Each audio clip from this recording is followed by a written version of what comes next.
My name is Claire Bennett. I was 34 years old the day my mother looked straight at my 9-year-old daughter in the middle of Thanksgiving dinner and said, "She doesn't belong at this table." That table had 14 seats, handwritten place cards for every person, blue-rimmed china plates my mother only brought out once a year, turkey, mashed potatoes, cranberry sauce, pumpkin pie, cinnamon-scented candles, and a wooden sign hanging on the wall with my mother's favorite phrase, "Family is everything. Family is everything." But when my daughter, Emma, stood beside the empty chair at the end of the table, both hands gripping the hem of her yellow dress, my mother simply looked down and said softly, as if she were correcting a small mistake in the table setting, "Claire, this table is for family. Emma can sit at the kids' table." Emma didn't cry. That was what hurt me most. She only nodded, as if she had heard that sentence enough times not to be surprised anymore. 9 years old, brown eyes, hair braided to one side, a purple yarn bracelet on her wrist, knitted by great-grandma Lydia before she died. And right there, in a room full of adults, my daughter was told she did not belong in this family. My mother thought she had the right to say it because Emma did not carry Bennett blood. Eli and I adopted Emma when she was only 11 months old, after she had passed through 3 foster homes before her first birthday. I still remember the first time I held her. She didn't cry, she didn't smile. She just looked at me with eyes far too quiet for a child who hadn't even learned to walk yet. Great-grandma Lydia, my mother's grandmother, was the first person in our family who truly bent down to Emma's eye level and said, "Well, there you are. I've been waiting a little too long for you." From that day on, Emma called her Grandma Lydia. Not great-grandma, not great-great anything, just grandma. Because to Emma, she was the first person in the family who didn't need to be convinced to love her. What my mother didn't know that Thanksgiving was that Grandma Lydia had died 4 months earlier, but she hadn't left empty-handed. She left behind a will, a sealed envelope, a small walnut box with Emma's name carved into the bottom.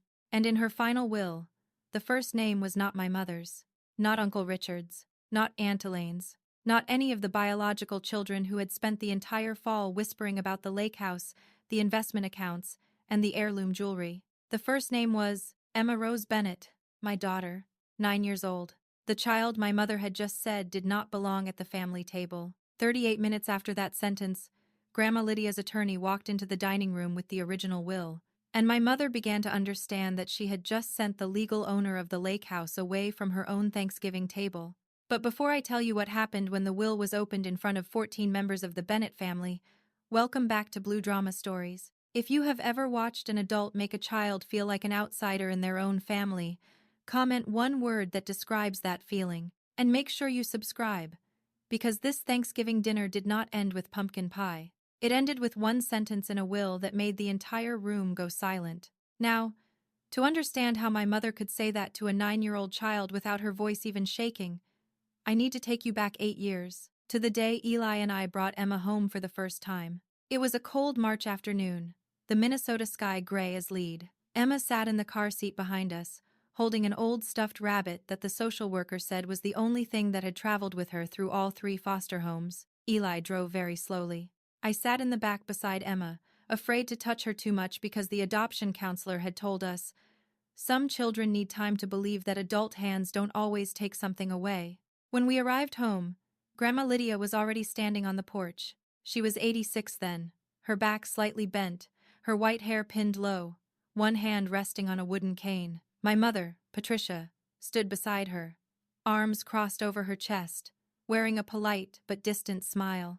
I lifted Emma out of the car. Grandma Lydia stepped down one porch step, slowly but firmly. She didn't ask where the child had come from. She didn't ask who her birth parents were. She didn't ask whether the adoption was finalized yet. She only looked at Emma, then removed the cream-colored wool scarf from around her own neck and wrapped it around the little girl's shoulders.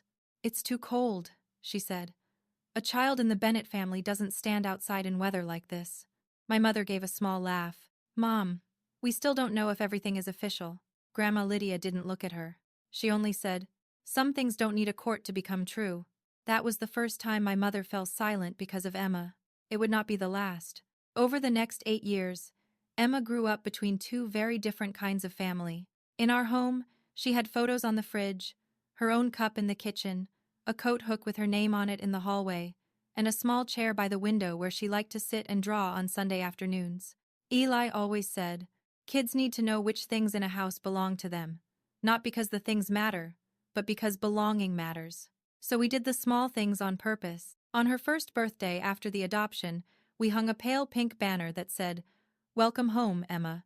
On her first day of kindergarten, Eli took half a day off work just to walk her into school. Every night before bed I would say, "You are my daughter." Emma would ask, "Even when I do something wrong?" And I would answer, "Especially when you do something wrong." Because children who have been left behind need to hear, over and over again, that love is not a short-term lease. But at my mother's house, everything was different. My mother, Patricia Bennett, never said directly in front of me that Emma wasn't family. She was too skilled at hurting people with sentences she could deny later. She didn't say, "She doesn't belong in this family." She said, "Emma is sweet, but I suppose her personality still isn't quite like ours." She didn't say, "I don't see her as my granddaughter." She said, "I wonder if she'll be curious about her real family someday." She didn't say, "I love my biological grandchildren more."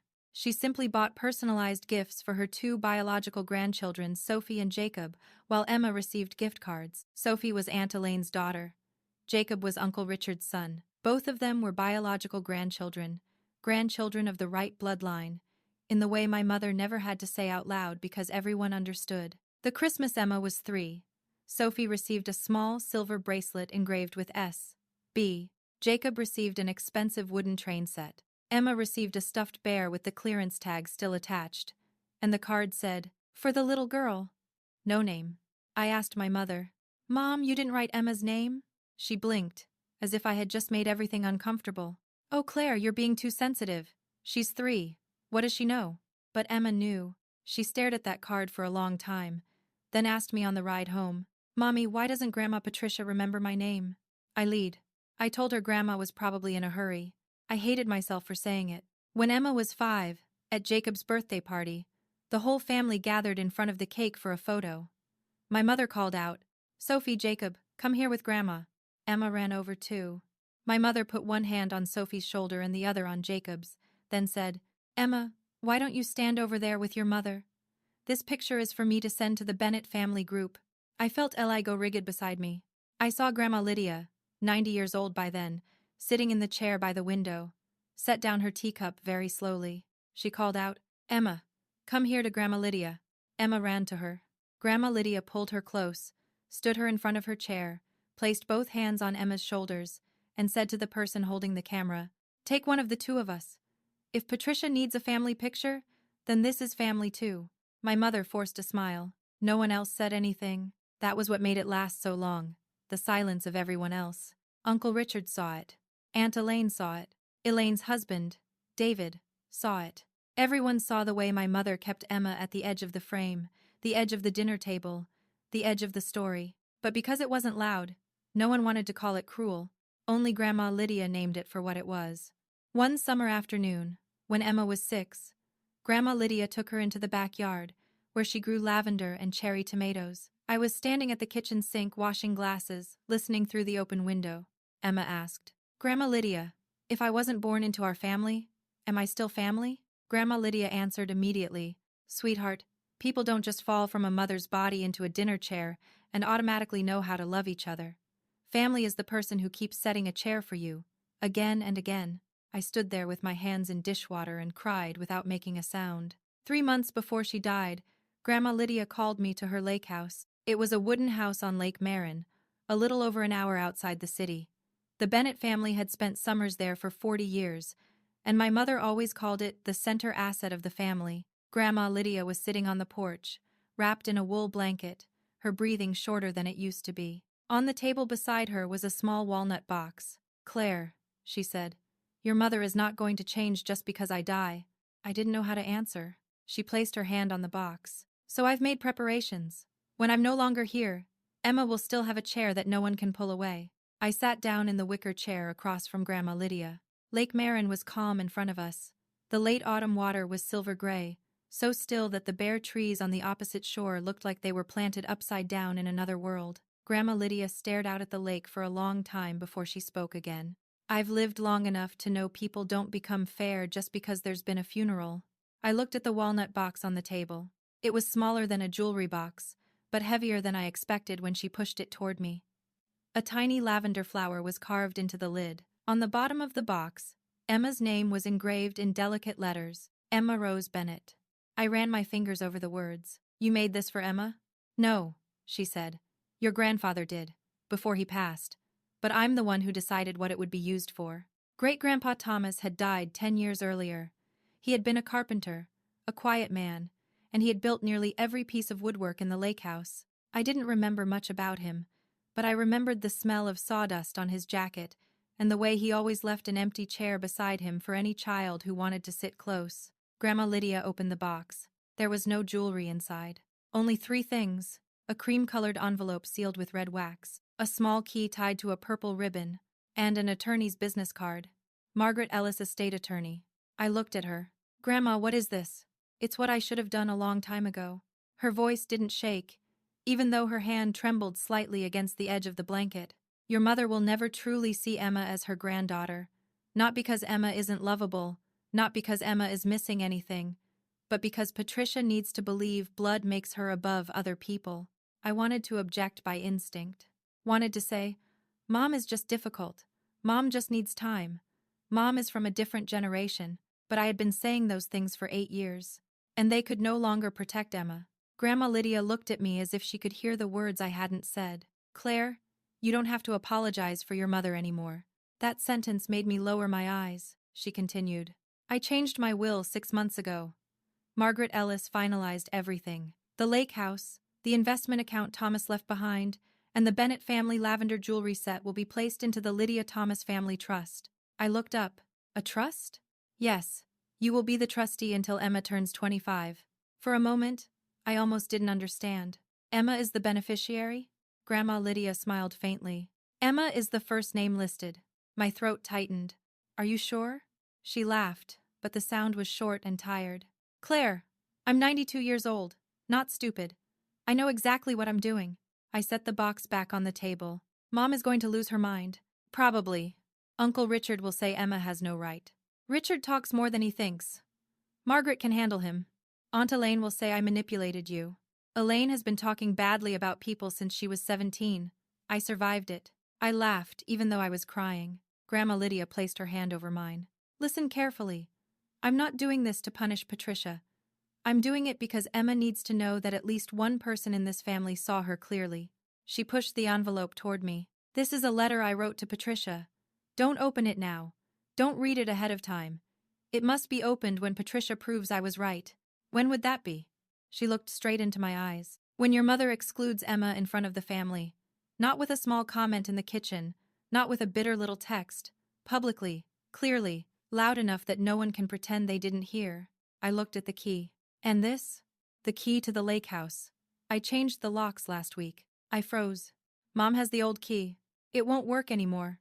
For the first time in years, Grandma Lydia didn't look like an old woman weakened by age. She looked like someone who had quietly moved one step ahead of the entire family. She closed her eyes for a few seconds, then said softly, "Emma doesn't need Patricia's permission to belong in this family. I've set a chair for her. This time no one can pull it away." 3 months later, Grandma Lydia died in her sleep, and almost immediately, the Bennett family began talking about the lake house as if Emma's name had never been carved into the bottom of that box. After Grandma Lydia's funeral, the lake house changed in everyone's eyes so quickly that I could almost see the exact moment it stopped being a memory and became an asset. My mother cried at the church. Uncle Richard cried while reading his tribute. Aunt Elaine wiped her eyes through the part where the pastor spoke about Grandma Lydia's kindness. But less than 48 hours later, in my mother's kitchen, they had already started talking about Lake Marin.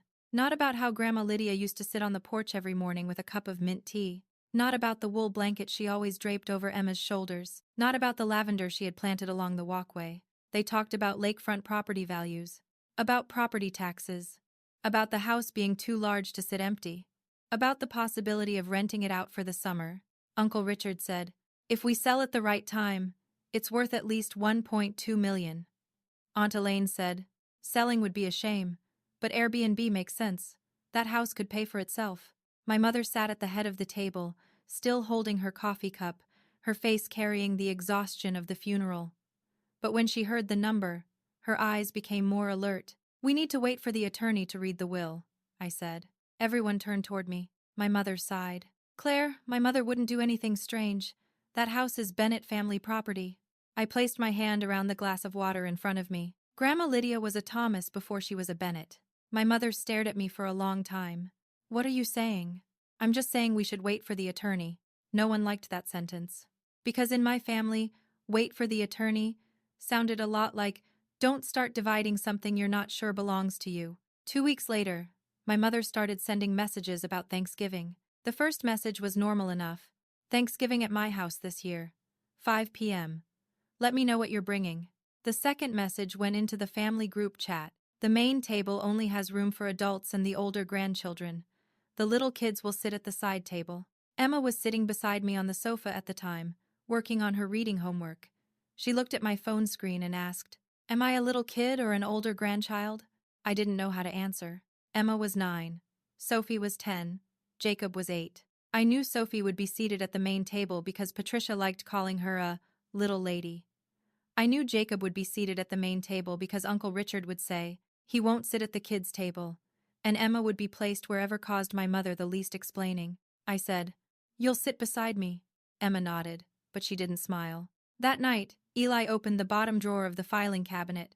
He pulled out a black folder I had tried not to look at for too long. Inside was 8 years of evidence. Messages, cards, photographs, invitations that left Emma's name out. Times my mother had written, Claire and Eli, but not, and Emma. An email Aunt Elaine had accidentally sent me, with one line that said, Patricia still doesn't know how to introduce Emma to the distant relatives. A photo from Sophie's birthday party where Emma had been cropped out of the frame, but half of her hand was still visible at the edge of the picture. Eli turned to the final page and slipped my mother's Thanksgiving message into a fresh plastic sleeve. He didn't say, "I told you so." He had never said that. He only said, "This time, we're not letting Emma wonder where she's allowed to sit." I looked toward the stairs. Emma was upstairs, but I knew she wasn't asleep. Whenever something involved Grandma Patricia's house, Emma always lay still for a long time. I took the walnut box out of the cabinet. On the bottom of the box, Emma's name was still there, clear, unmistakable, impossible to erase. I called Margaret Ellis the next morning. She answered after 2 rings. "Is it time?" she asked. "Not yet," I said. "But Thanksgiving might be." Margaret was quiet for a moment. Lydia predicted that. If you've ever seen a family use the word tradition to hide favoritism, comment, "I saw it." You don't need to explain. Just leave a sign that you understand what it feels like to watch a child be pushed to the edge while everyone keeps calling it normal. Because that Thanksgiving, my mother didn't just push Emma away from the dinner table. She pushed herself straight into the exact will Grandma Lydia had prepared for her. That Thanksgiving, it hadn't snowed yet, but the air was already cold enough for our breath to turn white in front of the car. Eli drove. I sat in the passenger seat, the walnut box tucked inside the leather bag at my feet. Emma sat in the back, wearing a pale yellow dress, a white cardigan, her hair braided to one side, the way Grandma Lydia had once braided it the morning before going into the hospital for the last time. On Emma's wrist was the purple yarn bracelet. She kept turning it with her thumb. "Do I have to give the box to Grandma Patricia?" Emma asked. I turned back to look at her. "Only if I tell you to." "What if she doesn't want to take it?" Eli looked at her through the rearview mirror. "Then she still has to listen." Emma nodded, but I saw her shoulders tighten. I hated that a 9-year-old child had to mentally prepare for a family dinner like she was walking into an interrogation room. My mother's house was glowing when we arrived. Warm yellow lights hung around the porch.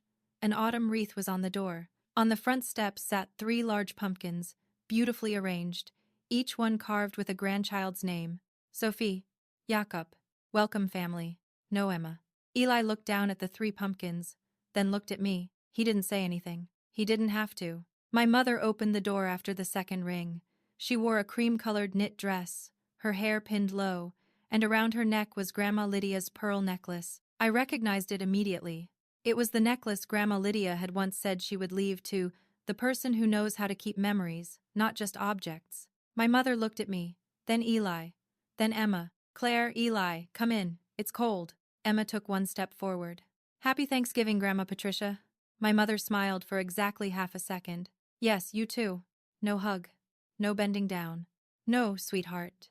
She turned back inside and called out, Elaine, Richard, Claire is here. Not Emma is here. Not they're here.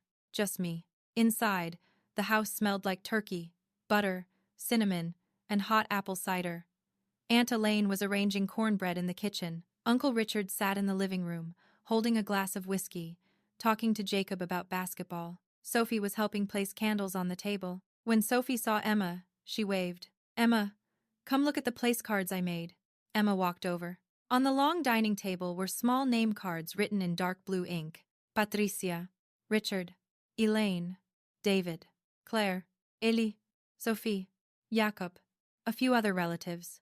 Emma searched for a while. I saw the exact moment she realized her name wasn't there. Sophie noticed too. Grandma, Sophie called. Emma doesn't have a place card. My mother answered from the kitchen very quickly. Emma is sitting at the kids' table in the sunroom. Sophie frowned. But I'm sitting at the main table. You're 10 now, Sophie. Emma is 9. The room paused. Aunt Elaine set the tray of bread down a little too hard. Sophie, don't argue with adults. Emma immediately stepped back half a step, as if she were the one who had caused the problem. I moved closer and placed my hand on her shoulder. Emma will sit beside me. My mother appeared in the kitchen doorway, still holding a dish towel. Claire, the main table is already almost full.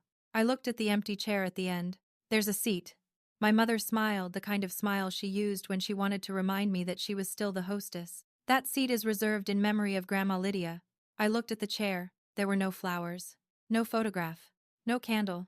Just an empty chair my mother had suddenly turned into a memorial because she didn't want Emma sitting in it. Eli stepped past me, took a spare chair from the corner of the room, and placed it directly between his seat and mine. Then we'll add one, he said. His voice was so calm it was almost polite. My mother looked at the extra chair as if it were a stain on the tablecloth. But too many people were watching. She couldn't object without saying exactly what she meant. So she only said, "Suit yourselves." Emma sat between Eli and me. Under the table, I placed the leather bag beside my foot. The wooden box was inside it, silent and heavy as a truth that hadn't yet been named. Dinner began with Uncle Richard's prayer. He thanked God for family, tradition, blood, and assets passed down through generations. When he said the word blood, my mother opened her eyes and looked at Emma, just for a moment, but I saw it, and I knew Grandma Lydia had been right. This Thanksgiving would be the moment. Thanksgiving dinner began with the kinds of stories my family always used to avoid looking at what was happening right in front of them. Uncle Richard told fishing stories from Lake Marin. Aunt Elaine laughed too loudly. My mother kept adjusting candles, swapping plates, pouring more apple cider, as if making the room beautiful enough could somehow make the cruelty inside it disappear. Emma sat between Eli and me. She ate very slowly. Every time someone mentioned Grandma Lydia, her hand touched the purple yarn bracelet on her wrist. I knew she was thinking about her. I also knew my mother saw it, and hated it. After the turkey, my mother stood. Before dessert, she said, I want to do something small to honor Grandma Lydia. The whole table went quiet. She walked to the glass cabinet and took out a dark blue velvet box. I recognized it immediately. Grandma Lydia's lavender brooch set. 3 small silver lavender flowers, each with a purple stone in the center. She had worn them every Thanksgiving. When Emma was 6 and asked why she always wore purple flowers, Grandma Lydia said, "Because lavender may be small, but its scent is not easily forgotten." My mother opened the box and turned towards Sophie. "Sophie," she said, "you are the oldest Bennett granddaughter. I'm sure Grandma Lydia would have wanted you to keep this." Sophie blinked. "For me?" "Yes. One day, you'll understand what tradition means." Emma sat perfectly still. Sophie looked at the brooch, then at Emma. "But Emma likes lavender," she said. Aunt Elaine immediately placed a hand on her shoulder. "Sophie, say thank you to Grandma." My mother gave a thin smile. "Emma has the yarn bracelet. This is an heirloom." Heirloom. The word dropped onto the table like a sharp fork. Emma looked down at the yarn bracelet on her wrist. It was old now, a little frayed, knitted by a 92-year-old woman with trembling hands. To Emma, it was worth more than anything inside that blue velvet box. But to my mother, the bracelet was a child's trinket. The silver brooch was bloodline. Sophie still hadn't taken the box. "I think we should ask Aunt Claire first," she said. The table went silent. My mother shut the box harder than she needed to. "This is not something children get to decide." I set down my knife and fork. "Then who decides, Mom?" She looked at me. "The adults in the family. Emma is family too. This time, My mother didn't smile. She looked at Emma, not at me, not at Eli, straight at my daughter, as if she was finally too tired to pretend to be polite. Claire, she said, her voice very low but loud enough for the whole table to hear. Don't make me say this in front of her. I felt Eli's foot lightly touch mine under the table. A signal. Stay calm, I said.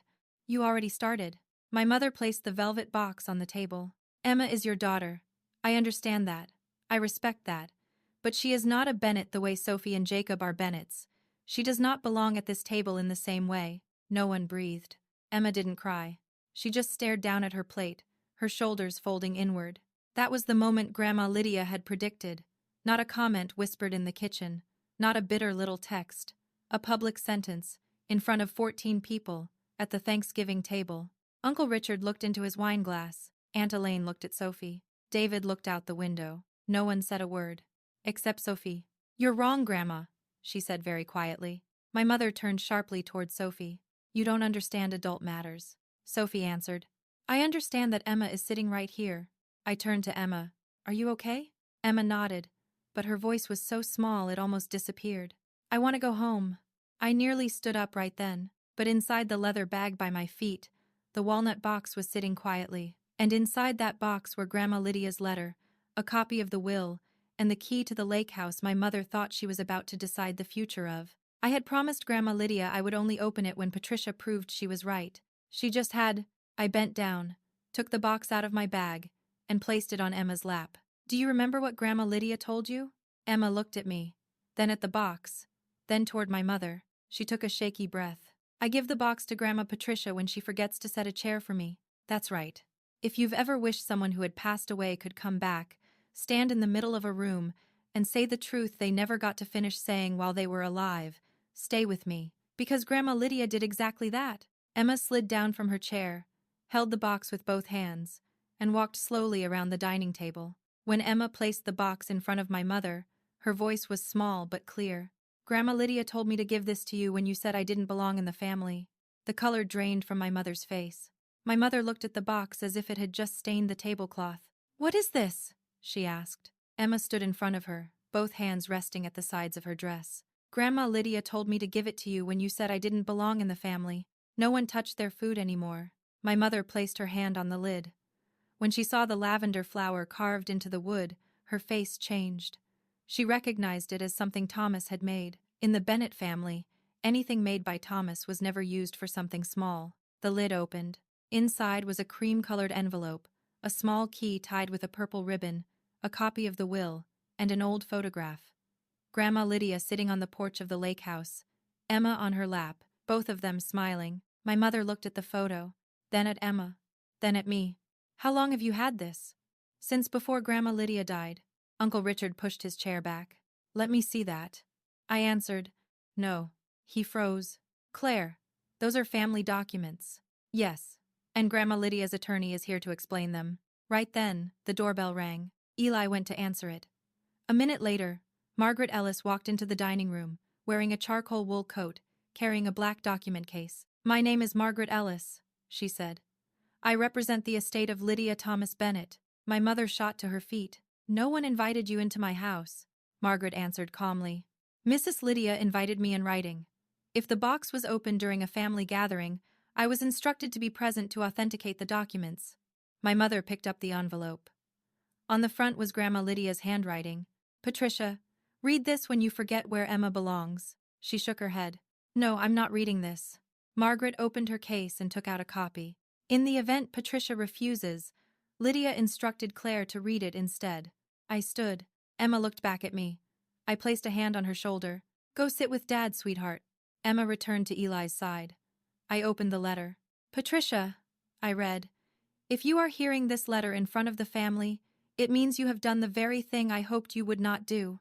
My mother closed her eyes. You looked at a child this family was given the chance to love, and you still chose to ask whether she had enough Bennett blood. The room went so silent I could hear the candles burning. Emma does not need Bennett blood to belong to this family. She has belonged from the day Claire and Eli brought her home. From the day she called me Grandma Lydia without anyone needing to teach her. Sophie started to cry. I kept reading. Because I do not trust you to set a chair for Emma on your own. I have done it in my will. The Lydia Thomas Family Trust has been created to protect the lake house, the investment account, and the lavender jewelry set.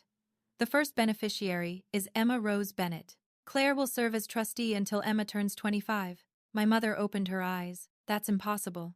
Margaret placed the will in front of her. It is possible, and it has been legally completed. Uncle Richard scanned the copy quickly. Lake Marin House, trust property, beneficiary Emma Rose Bennett. His voice grew smaller. My mother turned to Margaret. But that house belongs to the family. Margaret replied, yes. And Lydia identified Emma as family in her final legal document. I read the last line. If Patricia, or anyone else in the Bennett family, ever says, Emma does not belong at this table, remember that the lake house has a long dining table, and in my will, the first chair at that table belongs to Emma. I folded the letter. My mother sat down very slowly, and Emma looked at the yarn bracelet on her wrist. For the first time all evening, she lifted her head. Uncle Richard was the first to find his voice again. Wait a minute, he said, setting the copy of the will on the table. If Emma is the beneficiary, that doesn't mean she owns everything right now. She's 9. Margaret nodded. Correct. That is why Lydia appointed Claire as trustee until Emma turns 25. Claire has a legal duty to protect the assets for Emma's benefit. My mother looked at me. So you control the house? No, I said. I protect the house for Emma. Aunt Elaine let out a dry laugh. How convenient. Eli spoke for the first time. Not as convenient as the whole family discussing how to rent out a house Patricia no longer had authority over. The air in the room changed completely. My mother turned toward Eli. You stay out of this. Margaret opened her case and took out another set of papers. I should make one more thing clear. According to records my office received, the Lake Marin house was listed on a vacation rental platform under Patricia Bennett's name 3 weeks after Lydia passed. 2 deposits have already been accepted for next summer. Uncle Richard looked at my mother. Patricia? My mother's face reddened. I was only testing the market, Margaret said. Testing the market by accepting deposits for property held in a trust is a legal issue, not a family matter. The room went silent. I didn't feel happy. I had thought this moment might feel like justice, but looking at my mother sitting there, clutching her napkin in both hands, all I saw was a woman who had spent too many years believing love had to pass through blood, only to discover that her own mother had disagreed. My mother looked at Emma. For the first time that entire evening, she actually looked at her, not past her. Not at her like an inconvenience, but at her as if Emma had just become someone she could no longer erase from the room. You knew about this? My mother asked me. I knew Grandma Lydia chose Emma, and you let me humiliate myself? I looked at her. No. I gave you the chance not to. That silenced her completely. I stood. Thanksgiving is over for my family. Emma looked up at me. We're going home? Yes, sweetheart. My mother shot to her feet. Claire, you can't just take her and leave after... I turned back. After you said she didn't belong at this table? My mother opened her mouth, but nothing came out. I took the key tied with the purple ribbon from the wooden box. Lake Marin will not be rented out. It will not be sold. It will not be used as a bargaining chip. Margaret will send the official notice next week. Any deposits you accepted will either be refunded or transferred into the trust, depending on how the attorneys handle it. Uncle Richard muttered, This has gone too far. I looked at him. No. It got this far because for too long, no one was willing to say one simple sentence. Emma is family. Sophie wiped her tears. Aunt Claire, she said softly, can I write Emma a letter? Aunt Elaine put a hand on Sophie's shoulder as if to pull her back, but I answered first. When Emma is ready, she'll write back. I took Emma's hand. Eli picked up the leather bag and the wooden box. As we walked past the empty chair my mother had claimed was in memory of Grandma Lydia, Emma stopped for a second. She placed her hand on the back of the chair. Then she whispered, Thank you, Grandma Lydia. No one in the room said another word. 3 months later, the Lake Marin house was opened again. Not for rentals. Not for Bennett family photos with pretty tablecloths and fake kind sentences, but for Emma to walk in with Grandma Lydia's key tied to a purple ribbon. It was a March morning. The last snow of the season still clung to the edges of the walkway. Eli carried bags of groceries from the car into the kitchen. I unlocked the front door. Emma stood behind me, both hands gripping the straps of her backpack, silently looking inside. You go in first, I said. Emma looked at me. I get to go in first? I handed her the key. This is your house. She held the key with both hands, slid it into the lock, and turned it very slowly. The door opened with the sound of old wood. The smell of pine, dust, wool blankets, and cold lake air rushed out. Emma stepped inside. No one told her to move aside. No one told her to wait for the real family to go in first. No one asked whether she truly belonged there. In the dining room, Grandma Lydia's long table was still there. The surface had old scratches, a small burn mark from a candle, and the chair at the head of the table where Grandma Lydia used to sit every Thanksgiving at Lake Marin. Emma placed her hand on the back of the chair. Grandma Lydia sat here, right? Yes. Can I sit next to her? I swallowed. Yes. That summer, we didn't host a big family gathering. I had no desire to turn that house into a stage for people who only started seeing Emma after the will forced them to. But Sophie wrote letters. The first letter was only 3 lines. Emma, I'm sorry about Thanksgiving. I didn't know what to say then. I want to be your friend if you want. Emma read the letter for a long time. Then she wrote back, I want that too. But I don't want to talk about that day yet. It was a 9-year-old's answer, but more mature than many of the adults in the Bennett family. My mother didn't call for 6 weeks. Then she sent an email. It wasn't long. She wrote that she had been wrong, that she didn't know how to face Emma after what she had said, that she wasn't asking to come to Lake Marin, only asking whether one day Emma might allow her to write a letter. I didn't answer for Emma. I printed the email and placed it in front of her. You don't have to decide today. Emma folded the paper. Can I keep it in the box? Yes. The walnut box now sits on the bookshelf in the lake house living room. Inside are Grandma Lydia's letter, a copy of the will, the old purple yarn bracelet, and my mother's unanswered email. Not because we want to hold on to hatred, but because a child has the right to keep proof that she did not imagine her own pain. Uncle Richard no longer speaks to me. Aunt Elaine sent one very short apology text, then disappeared. David quietly sent Eli a few old photos of Grandma Lydia and Emma that my mother had never given us. I accepted them, not to make peace, only because Emma has the right to every memory where she was seen. The next Thanksgiving, we ate at Lake Marin. Just me, Eli, Emma, Sophie, and one empty chair at the head of the table for Grandma Lydia. Before we ate, Emma placed the purple yarn bracelet beside Grandma Lydia's plate. Then she said, Family is the person who remembers to set the chair. I looked at the long table, and for the first time in years, I believed that sentence no longer hurt her. If this story reminded you of a child who was once pushed to the edge, do one small thing today. Set a chair for someone. Say their name. Remind them they belong. Subscribe, hit the bell, and leave a comment telling me your story. And remember this, family is not the person who says, blood is everything. Family is the person who still sets a chair for you, even when the whole room pretends you don't exist. Thank you for being here. I'll see you in the next one.